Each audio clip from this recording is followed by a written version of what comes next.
Hello everyone, and welcome to this latest video discussion as part of the RICS Tech Partner Programme. My name is Andrew Knight and I've been with RICS for over 12 years now. I sit within the knowledge and practice area of the business, and my role is to look at the impact of data and technology right across the built and natural environment. And with over 110,000 members working worldwide, right across the property life cycle through land, planning and development, construction, brokerage, valuation, building, property and asset management and finance, it's a really broad canvas upon which we're able to now look at the advantages and opportunities of using data and technology. And indeed, our members work across all the main asset types as well. Land itself, rural, residential, commercial, alternative assets and infrastructure. So once again, a huge breadth in terms of where data and technology is having a huge effect. And I'm really glad to have Louis back again from Novoville. So welcome, Louis. How are you? I'm very good. Thanks, Andrew. Good to be Good. back. Well, for the benefit of those who perhaps didn't see our first discussion, it'd be great if you could give me a quick backstory on yourself and the origin story of Novoville. Yeah, of course. I've been at Novoville for over 4 years now, and it's a company that started in 2016 and was founded as what we call a GovTech business. So companies sort of focused on producing technology for government, local authorities, central government as well, with the view to creating tech that helps the interactions between people and government.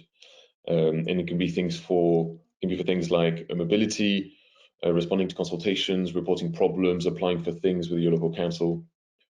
So very much, technology designed to sort of make that interaction more pleasant and more successful. And in the last 3 years, we created a sort of new division in the business called Novoville Shared Repairs, which started in Scotland. It was all about housing and the repair and maintenance of tenement blocks. Indeed, and that gives a bit more detail for those who didn't see the original video, what that app is aiming to do in this particular use case up in Scotland. So the app we've created is about helping people who live in blocks of flats to come to decisions collectively about matters which pertain to the building, and with a particular focus on repairs and maintenance. It came out of a program that's run by the Scottish Government called SIFTech, which pairs local authorities and their challenges with innovative companies like Novoville.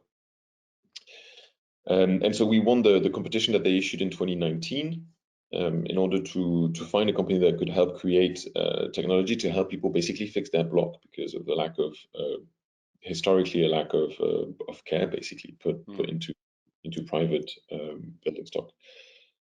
So our app today is a marketplace for repairs and maintenance, which allows people to come together, come to decisions about the building, and basically go through the whole procurement journey and get their houses, get their block fixed, basically. Indeed. Now, when we first sort of logged onto this call, we had to remind ourselves it's been 18 months or so since we actually recorded that first discussion. So in that time, what's happened? What are the key results of the shared repair app? So it's been a real success in terms of attracting users, getting repairs over the line. It's quite an innovative, it's quite a new product. The idea of using an app to fix a leak isn't necessarily the most intuitive, but when it comes to having to deal with neighbors, creating a platform from transparency, it's turned out to be just a very useful tool, basically. So we've got about 8,000 properties to date that we're managing. So that will be in roughly 800 tenement blocks. Yeah. The majority today are in Edinburgh, but we're also live in 4 other councils. We've just launched in Glasgow and Dundee. And last year, Perth and Kinross Council and East Ayrshire Council also jumped on board. So we're creating very close connections and collaborations with local authorities. They're helping us with signposting, with awareness raising, and we're tying up with what they call their scheme of assistance as well, so that we sort of end up acting like a sort of frontline services for private sector repairs and maintenance. So it's been a long journey, a very good one. We've got over 100 projects that have been sort of sorted through the app, and we've progressed about £1 million worth of work to date. but we very much see this as only the beginning, really. But no, it's been a great journey so far. Indeed, and in that 18 months, I guess when these sort of things collide with the real world, what have your key learnings been, given, as you say, perhaps it wasn't terribly intuitive to begin with, and as I say, these things sometimes collide with reality, and you get some very Yeah, interesting kind of interactions and discoveries, don't you? yeah. I think with with a lot of tech solutions, sometimes you kind of create them in your head and on paper first, and then you put them out into the real world, and you realize that, oh God, like something you didn't think you'd done well, you've done very well, and vice versa. So I think what we learned is, for instance, that people only really fix their homes when they've got three cases. I'd say the first one is when they've got a leak. Mm. So you do need to fix that, but what this means is that the people who happen to live just under the roof are the people who are going to be affected, and are going to be the people who are going to drive the communal repair work. Or the council is basically forcing them to fix something, Mhm. because they have surveyors walking down the street identifying loose masonry and saying you're going to have to fix this because otherwise somebody's going to pick that up on the head.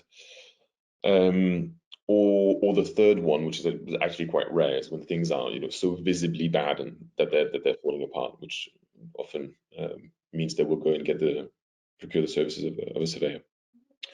But what we found is basically that people being proactive about maintenance and repairs is actually super rare. Mm. That's probably something that we underestimated. We thought that people would perhaps care a little bit more, or be um, a little bit more on it, I suppose, with looking after their most valuable asset.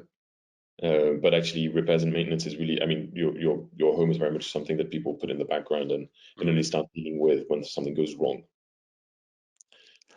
So yeah. I suppose, it's interesting, isn't it, that it's not so much the technology, it's human behaviours that is almost the sort of hardest thing to predict or anticipate and then work with. I mean, I suppose from our point of view, the RICS and its profession, it'd be interesting to really hear how surveyors are part of this process and how you plan to kind of keep working and supporting with them, because clearly they have a role here in this kind of process of, as you say, repairs when people are almost forced into it, I think, as you've described. Well, I mean, in the first instance, we actually wanted to integrate surveyors and the work that they do directly inside the first version of the application. So the idea was to ask people whether or not they thought they needed the services of a surveyor, and if they did, allow them to procure those services directly from the app. And actually, at the last minute, we decided against that because it added a layer of complexity that we thought we should do without at the very beginning. And I think we were right to not release the app with that feature, because, as I said earlier, this would have been another case of us designing things without really having sort of figured out what goes on in the real world.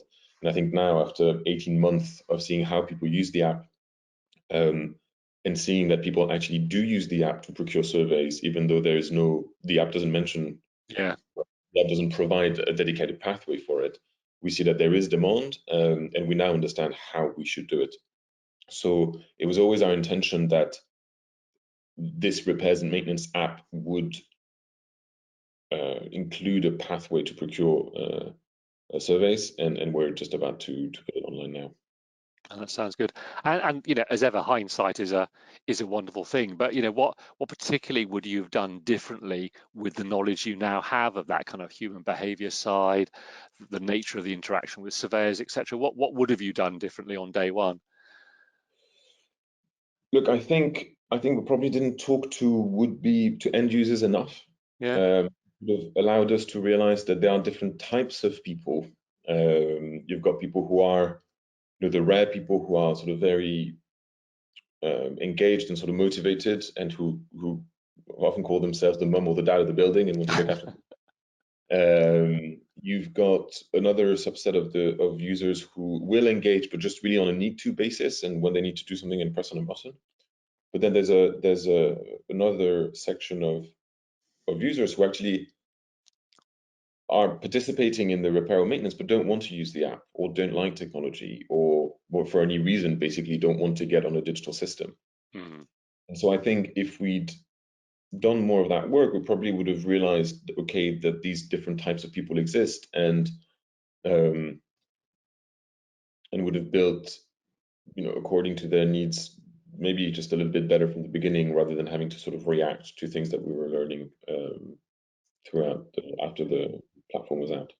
I So yeah, suppose it's an example of that kind of phrase, user personas, where, as you say, it's not as simple as you thought. There are different kinds of roles being played within a building, and different kind of types of people who are going to play a different part, that they're not all equally engaged. Some are more passive, I guess.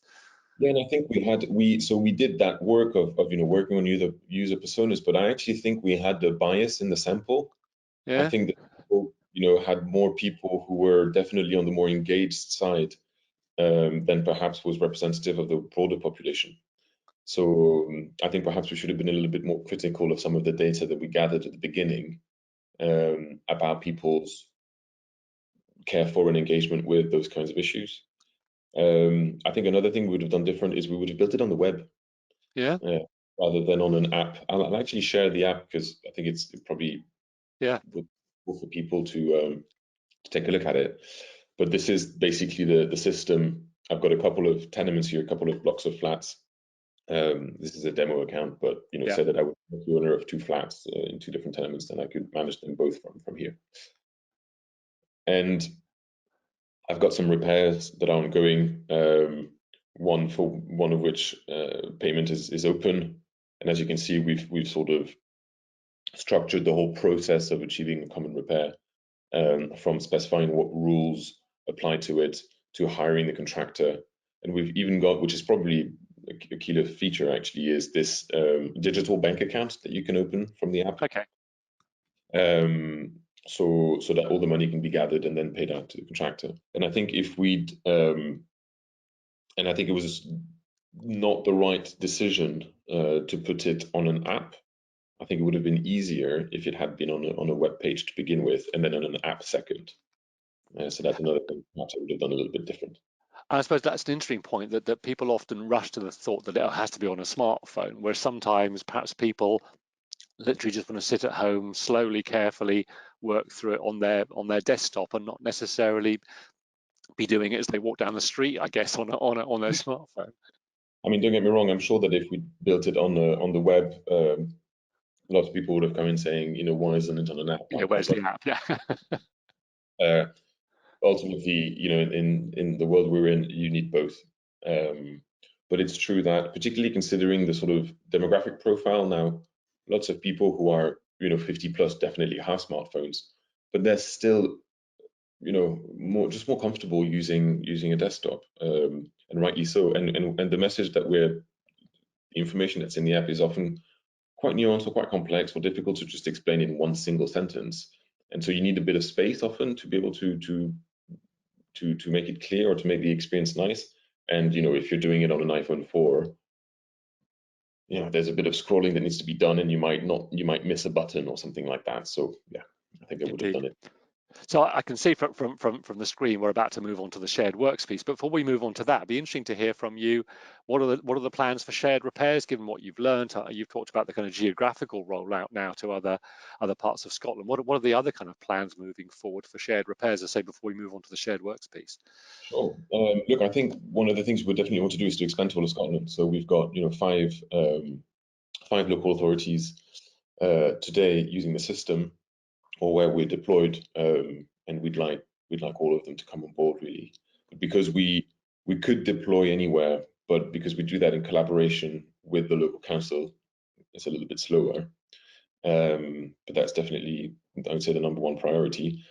As I mentioned earlier, integrating surveyors as part of the pathway, that's critical.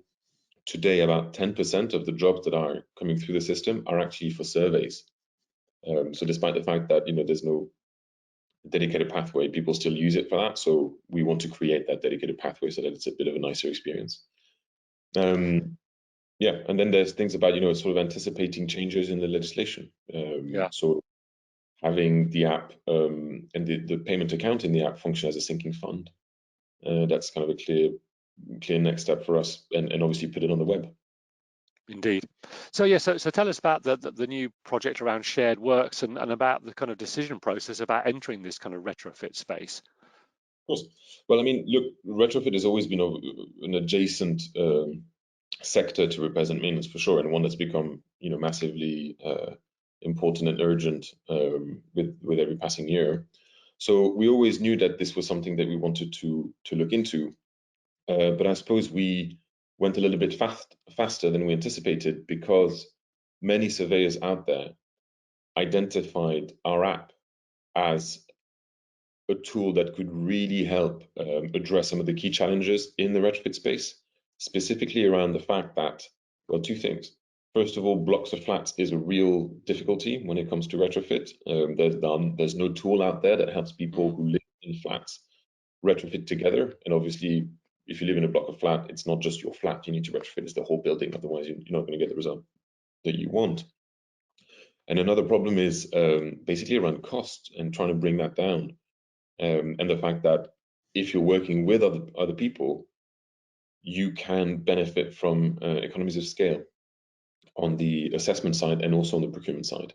So people basically came to us, and lots of your members came to us and said, your app's got something quite special here because you're allowing effectively the creation of communities to collaborate and to work together in order to retrofit. And this is emerging as one of the most important new paradigms for how do we get the scale that we need as a country in terms of retrofitting our private domestic housing stock.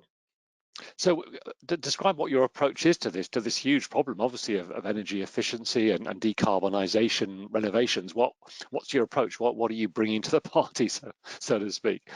Well, I think, look, central to our approach is the fact that we see repairs and maintenance and energy efficiency and decarbonisation as like two sides of the same coin. Okay, it's all about looking after your building, and there's no point in installing a heat pump or putting in insulation before you've done your fabric repairs, right? So it goes from repairs through to maintenance and all the way through your energy efficiency work, all the way down to district heating options in collaboration with your local authority. So we see that whole thing as a continuum, and so we're trying to provide a platform that will be very holistic in how it enables people to think about their building.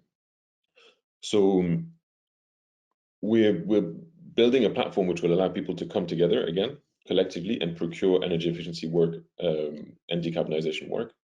And in order to do that, we're centering our technology around a building passport, Okay. which will be very much central to the app. And inside that building passport, we're going to have, of course, lots of information about the building, like a typical building logbook, but also about the buyer themselves, their needs, their wants, and the community around them, and how that can weigh in. So yeah, I would say that kind of holistic approach is key to what we're doing. Now, I guess to some extent, as Novoville, you've come to this retrofit challenge arguably with a kind of fresh pair of eyes, given the heritage and yes, your initial and successful moves into this shared repair. So, what have you kind of seen around this problem that is really kind of perhaps come to the fore with you, given this kind of fresh perspective you're bringing to this huge challenge? There's a few things I can think of. I think one of the first ones is the fact that money is a huge issue. Retrofit is very expensive, and people haven't been planning for it or haven't been saving for it. So that is definitely a sort of key hurdle, and it's one of the first things that you see when you arrive into this space with a fresh pair of eyes. Lots of people who've been in this space for a long time sort of understand how important it is to have a bit of money on the side so that you can do the work you need to your home. But I think for a lot of people, they might realize one day that the legislation says they need to spend tens of thousands of pounds to upgrade their home in the next few years, and that's going to be a real problem. And I think it goes back to some of the key things that we're trying to achieve with our platform, which is that if you go collective, you have a chance to bring the cost down. For instance, if you need to procure the services of a retrofit assessor or a surveyor, and if you do that home by home, it's going to cost you about £1,000, to get someone to come in. But if that person is already in your street and has done the building next to you, then and they can do the building next to you, actually, if you speak with the people who live on either side of you, you can end up saving 80% and spend just £200. But the surveyor in a single day will do 5 buildings instead of just one in the local area. So yeah, that I would say money is a key thing. I would say that another issue that we've encountered is the fact that there's a massive problem around data about buildings. There is no central repository of data about buildings in the country. We have the EPC register, but there are sort of known shortcomings with EPCs, and so data is sort of scattered all over the place. So which makes it very difficult for the country to come up with a proper strategy, for local authorities to come up with a proper strategy, and for individuals to know what to do to their home. So part of the work we're doing, and one of the reasons we're basing this whole platform on a building logbook, on a building passport, is to try and create this one source of truth for your building, the building next to you, and because without proper data, obviously, you can never take a big data approach. Your algorithms are not going to work, and yeah, you just won't be able to do the work you need to do. So yeah, So what data have been two issues. Sorry, what does success look like for this plan? I mean, obviously, retrofit is this huge, huge issue and problem to address. What will success look like in terms of what you think the platform can deliver? Honestly, I think the platform can become one of a few platforms where people will go in order to know exactly what they should do to their home, in what order, over the next 2 decades. So, and I think will be one of the platforms that potentially allows people to get the best value for money because of that collective aspect, because of that holistic bias, I would say, or paradigm to begin with. And again, because the price can come down per property, it basically means you can now afford quality assurance. You can now afford a consultant to be with you throughout the whole course of the project. So when I mean value for money, I mean being able to deliver really high quality retrofit at a lower cost than would otherwise be possible if you were just doing it solo on your own. So yeah. And in terms of the kind of roadmap, and it's interesting that you've used the concept of the kind of building passport. What are the kind of milestones in terms of assembling the data you need, and obviously the workflow through the platform? Talk us through what that roadmap looks like for the next few months and years potentially. We've been working in the last few months with RICS accredited surveyors, with passive consultants, community intermediaries, to produce this building passport, which we've now completed. And we're now building the sort of beta version of the platform, which will be ready in September, which will allow owners to come in, download their EPC, start filling up their building passport, procure the services of a surveyor who's going to come in, filling all the blanks. And then we're also collaborating with another company whose algorithms will help produce an initial sort of draft for what can be done to your home, with the view for that draft to then be curated by your consultant, by your surveyor or retrofit assessor, as the case may be. So between now, late April and September, we're going to be building it. So we think the first few testers will be able to get their hands on it early in the autumn. And then after that, there'll be another sort of the phase 2 to build, which is more focused on procurement, on getting funding for the work that you need to do, and sort of expanding the current marketplace that we've created for repairs and maintenance through to the retrofit side. So it's a and it sounds like the role of the surveyor is even more key, I think, for this than almost the shared repairs piece. But by the way you've been describing how central using RICS surveyors will be to this process. Yes, I would say so. When it comes to repairs and maintenance, a surveyor is very helpful in order to produce a survey and explain what you should do in the next 5 to 10 years. But ultimately, if people don't want to repair their homes or look after them, they don't want to, they don't have to. When it comes to retrofit, they are going to have to. It's going to become legislation. So surveyors and and consultants will become absolutely central to delivering retrofit in the next 30 years. And they are taking, so they definitely have a huge role in the platform that we're building. That's why we're currently working in close collaboration with a lot of your members. And we were actually quite lucky to be able to get some funding from the South of Scotland Enterprise. Again, in the context of the CivTech program, so 3 years after the initial one. And this is helping us build out the platform. But yes, I mean, even more than with shared repairs, I would say that surveyors are absolutely central to what we're doing. Indeed. Well, it's been fascinating to catch up on the shared repairs, and equally fascinating to hear about this important area of retrofit and shared works. But for today, Louis, thanks so much for your time, and I look forward to catching up with you again very soon. Sounds good.